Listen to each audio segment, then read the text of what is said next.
왼쪽 뻗어갑니다. 담장 쪽으로 이 타구 넘어갑니다. 정희훈의 투런, 오늘 경기 홈런 2개, 연타석 홈런포를 쏘올리는 정희훈 선수입니다. 자, 친정팀을 상대로 보라는 듯이 지금 치는 모습인 것 같아요. 불과 며칠 전까지만 해도 한 팀에 있던 동료인데요.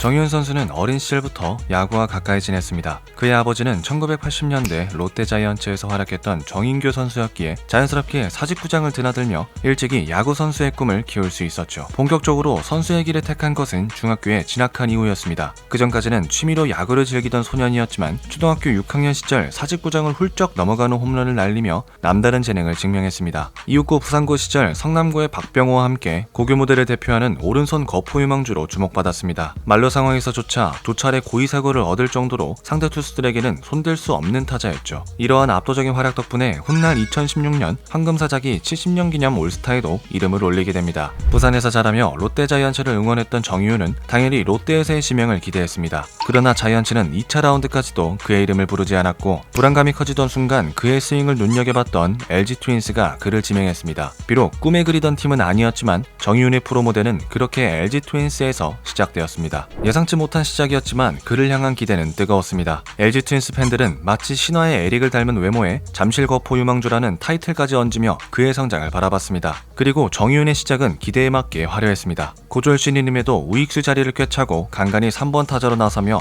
첫 10경기에서 타율 3할 6푼 4리, OPS 1에 가까운 기록을 남겼습니다. 홈런은 단 1개였지만 멀티히트 경기를 5차례나 만들어내며 팬들의 기대를 고조시킬 수 있었죠. 하지만 쏠린 시선은 곧 압박이 되었습니다. 4월 2할 9푼대의 타율로 버텼지만 5월 이후 타격 부진이 이어졌고 기복 있는 모습이 이어졌습니다. 결국 데뷔 시즌은 106경기에서 타율 2할 4푼 1리 8홈런에 그치며 기대에 미치지 못했죠. 다만 고졸 신인이라는 점에서 시간이 필요하다라는 여론이 뒤따르기도 했습니다. 그러나 2년 차인 2006년이 시작되고 그가 느끼는 부담감은 더욱 커 보였습니다. 타율 2할 5푼 9리 6홈런으로 주춤했고 2007년에는 타율은 올랐지만 여전히 출루율이 낮아 OPS 0.7을 넘지 못했습니다. 결국 2008년에는 부진이 극심해져 타율 2할 미만과 단 1개의 홈런도 기록하지 못했죠. 반전이 필요했던 정희훈은 결국 병역의 길을 택했습니다. 2009년부터 2010년까지 상무 야구단에서 군복무를 하며 부활을 다짐하게 됩니다.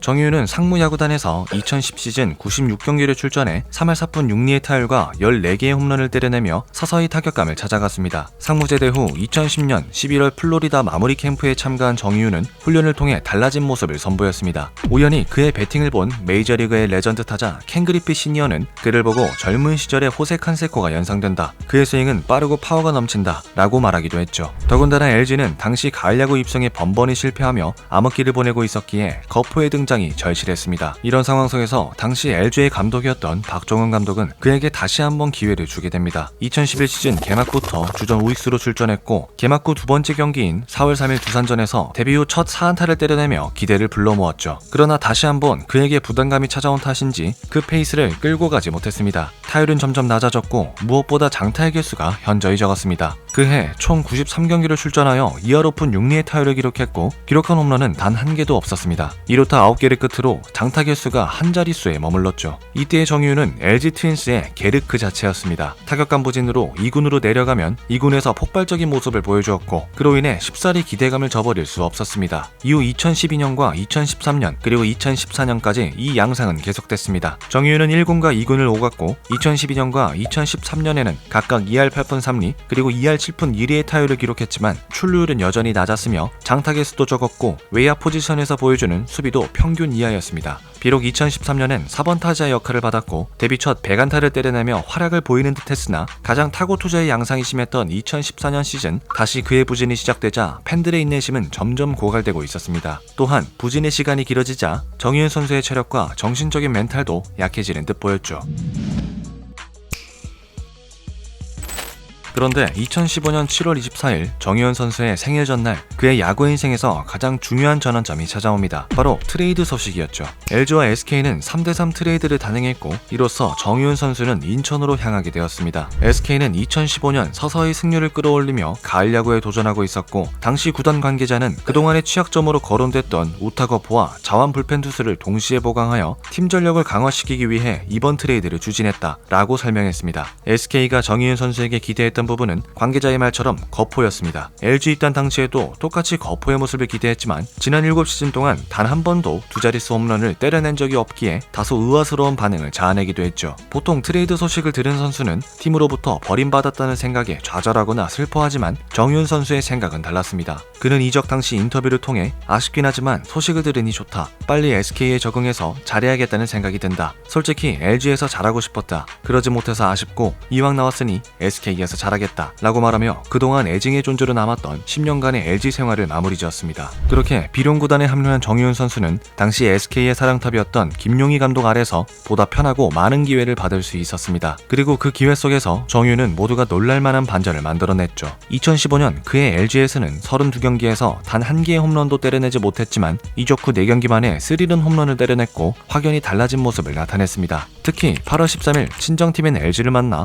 연타석으로 말루 홈런과 투런 홈런을 동시에 기록하는 모습은 만개한 모습을 보여주며 본인의 진가를 시위하는 듯 보였습니다. 그 경기에서 기록한 말루 홈런, 연타석 홈런, 한 경기 6타점 모두 프로 데뷔 후 처음으로 남긴 것이었기에 LG 팬들의 허탈함은 쉽사리 설명할 수 없었죠. 이후에도 계속해서 SK가 기대한 거포 그 자체의 모습을 선보였고 그해 양팀을 합쳐 최종 91경기에 나와 3할 2푼의 타율과 14개의 홈런, 0.9를 넘는 OPS를 기록했습니다. 특히나 LG에서와 SK에서의 기록이 너무나도 큰 차이를 보였는데 타율은 약 1할 정도가 차이가 났고 OPS도 정확히 0.4나 높았기에 이적 후 정유는 완전히 다른 선수가 될 수 있었습니다.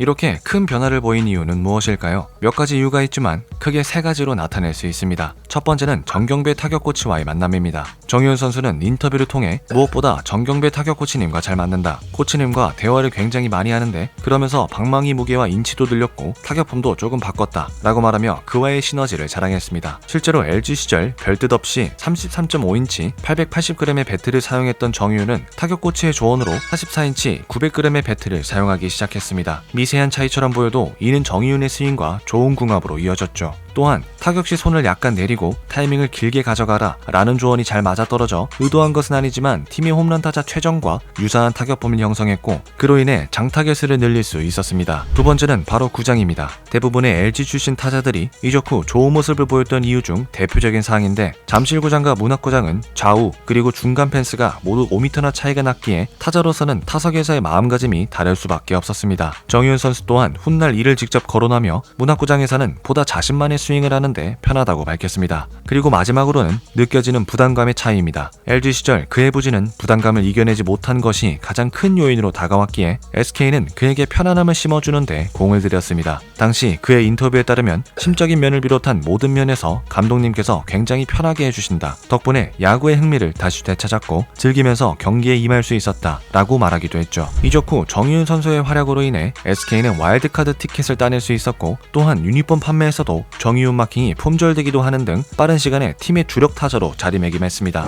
그의 활약은 이듬해인 2016년에도 이어졌습니다. SK의 간판 타자 최정과 함께 강력한 타선을 형성했고 시즌 초부터 무시무시한 타격감을 나타냈죠. 특히 초반 30경기에 나와 36타점을 기록하며 놀랄만한 타점 페이스를 선보였고 홈런도 7개나 때려내면서 그의 작년 활약이 유행이 아니었음을 입증하기 시작했습니다. 최종 기록은 144경기를 모두 출전하며 3할 1푼 1리의 타율과 2루타 32개, 홈런 27개, 처음 기록한 100개의 타점으로 내로라 할 만한 거포의 모습을 여지없이 나타냈습니다. 비록 정경기 출장 대비 얻어낸 볼넷은 25개인 탓에 다소 낮은 출루율을 기록했지만 처음으로 풀타임을 치렀고 최정 다음으로 가는 장타력을 보여줬기에 인정받기에 충분한 활약이었습니다. 이런 활약을 뒤로하고 팀은 김용희 감독 체제 아래 여러 불협화음이 발생하며 가을 야구에 실패하자 SK는 외국인 감독 트레이 힐만을 선임하며 반등을 노렸습니다. MLB에서도 감독 경험이 있던 그를 필두로 팀의 분위기는 달라지기 시작했습니다. 상무 입단 후 2년 연속 퓨처스 홈런왕을 기록했던 한동민이 복귀했고 계속해서 좋은 모습을 보였던 메리 켈리를 잡아내는 데 성공했으며 무엇보다 5월에 들어 새 외인 타자 제이미 로맥을 영입하면서 팀의 전력은 계속해서 강력해졌습니다. 또한 트레이 힐만 감독 특유의 긍정 마인드와 친근한 리더십은 정유윤에게 많은 힘이 되었습니다. 2017년 정유윤은 시즌 초반에 부진하는 듯 보였지만 머지않아 타격감을 되찾았고 6월 로맥이 부진하고 8월 한동민이 시즌 아웃되는 상황에서 팀의 전력 누수를 막을 수 있었습니다. 그해 또다시 3할이 넘는 타율을 기록했고 장타격 수는 줄었지만 타율과 출루율의 갭을 높여 본인의 단점을 극복해 나가는 모습을 선보였습니다. 그의 활약으로 팀은 와일드카드 마지막 티켓을 따낼 수 있었죠. 2017 시즌을 마치고 12월 7일 SK와 4년 29억에 계약하며 그의 SK 생활을 연장할 수 있었습니다. FA 계약 첫해 2018 시즌에 들어선 정유윤 선수의 타격감은 영 뜨겁지 못했습니다. 시즌 첫 4경기에서 안타를 기록하지 못하더니 본인의 페이스를 찾지 못했고 결국 6월 12일 2군으로 내려가게 됩니다. 그 당시를 기준으로 2할 4푼 1리의 타율과 0.73의 OPS로 고전했기 때문이죠. 그렇지만 당시 SK는 강력해진 전력을 기반으로 대권에 도전하고 있었기에 트레이 힐만 감독은 그의 타격감 부활을 절실히 기다렸습니다. 그리고 이윽고 9월 4일 퓨처스 리그에서 재정비를 통해 복귀한 정유윤 선수는 감독의 부름에 제대로 답하기 시작했습니다. 시즌 초반의 부진을 만회하는 듯한 타격을 선보였고 이윽고 시즌이 끝나자 2할 7푼 1리의 타율과 0.82 OPS로 마무리할 수 있었습니다. 팀 또한 정규 시즌 2위에 자리 잡을 수 있었죠. 플레이오프에서 넥센을 꺾고 두산을 마주한 SK 와이번스는 2000년대 말 왕조 이후 8년 만에 한국 시리즈 우승을 겨냥했습니다. 그리고 개인 첫 한국 시리즈에 들어선 정유윤은 처음이 무색하듯 화수분 같은 활약을 펼쳤습니다. 5차전과 6차전으로 이어지는 타석에서 5연타석 안타를 때려냈고 그 두 경기를 모두 승리하며 한국 시리즈 우승을 경험할 수 있었습니다. 당시 정유윤 선수는 인터뷰를 통해 우승이라는 좋은 선물을 드리고 보내드려서 다행이다. 좋은 추억으로 남길 수 있어서 좋았다. 저를 믿어주신 감독님 밑에서 2년 동안 인생에 도움이 되는 것들을 배웠다. 가르쳐주신 것들과 추억을 잘 간직하겠다. 라고 말하며 감독을 향한 감사함을 표했습니다. 이후 2019년 2할 8푼 1리의 타율과 2루타 24개, 홈런 13개로 다시 전성기의 모습을 되찾는 듯 싶었지만 5월에 무릎 부상, 종아리 근육 파열, 그리고 8월에 손목 통증까지 겹치는 등 그의 내구성이 점점 약해지고 있음을 예고했습니다. 예전 같지 않은 몸 상태는 자연스럽게 타격감 부진으로 이어졌죠. 2020년부터 장타 개수가 현저히 줄어들었고 타격도 잘 맞지 않는 모습을 나타냈습니다. 그렇게 FA 3년차와 4년차에 연이어 0.7보다 낮은 OPS를 기록하고 말았죠. 결국 2021년 10월 30일 팀은 정유윤과 재계약 의사가 없음을 통보하며 방출을 겪게 됩니다.